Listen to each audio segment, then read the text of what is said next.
All right, we're back at 9:22 on North Dakota Today in this Nurse Practitioners Week. And we're talking with nurse practitioner Carrie Ravinius about signs that you definitely need to go to the ER. Back to the list here, at least on the bottom of our first page, and that is severe skin burns. Now, this is kind of a tough one to make this call. How do you know? You know, you're a parent and your little child sticks his hand up on the stove or something like that. How do you know?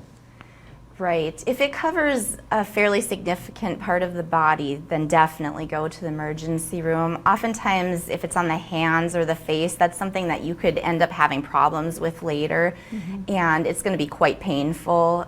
You may be able to go to an urgent care clinic for that, but just to deal with the pain. I mean, it's just because burns, you know, they continue to hurt. Right. You know, it's not like you can give me something and it's going to go away, right? Right. And you can end up becoming dehydrated if it's covering a significant part of the body. Also, if there's any smoke involved in the situation, you can have smoke inhalation and that can close off your airway. So definitely should go to the emergency room for that. All right, hypothetical situation. You've got a 5 or 6 year old playing in the backyard. Probably won't be happening now this time of the year. Falls off the backyard swing set. Momentarily loses consciousness. What do you do? In that situation, really you should call 911 and have the ambulance come. They would need spinal immobilization, yes, to the emergency room for evaluation. With a loss of consciousness, that's very significant. So just in case. Right. And the people in the emergency room are trained in the immobilization and evaluating head injuries. Yeah, whenever you're dealing with a head or neck injury, that's really... That's a tough call. You don't want to mess with that. Right. You could have paralysis if there's a spinal cord injury, so you need proper mobilization. How about if your child wakes up with a stiff neck? If your child wakes up with a stiff neck and there's a fever involved, that's an emergent situation that could indicate meningitis. Did that happen to you with your kids growing up? Waking up with a stiff neck? I don't remember that one. I remember some really high fevers. Okay.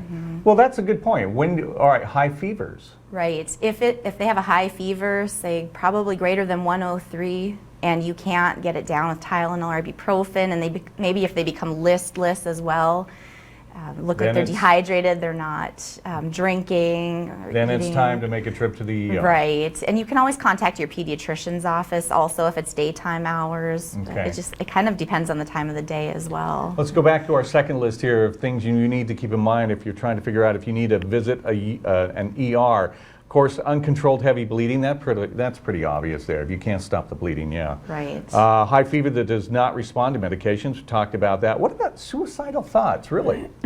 Right.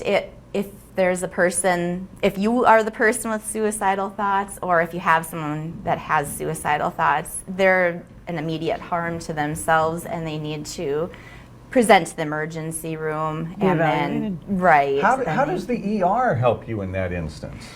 Well, they do have psychiatrists generally if it's a bigger hospital, but there's ways to get that person to a safe place. And if it would be somewhere such as an Elgin, we'd have to probably transfer them. But at least you're keeping them from hurting themselves. Yes, you're going to a safe place where you have trained professionals who can keep you safe until you can get further help.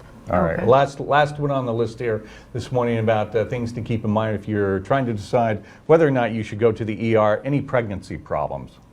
Right. Yeah.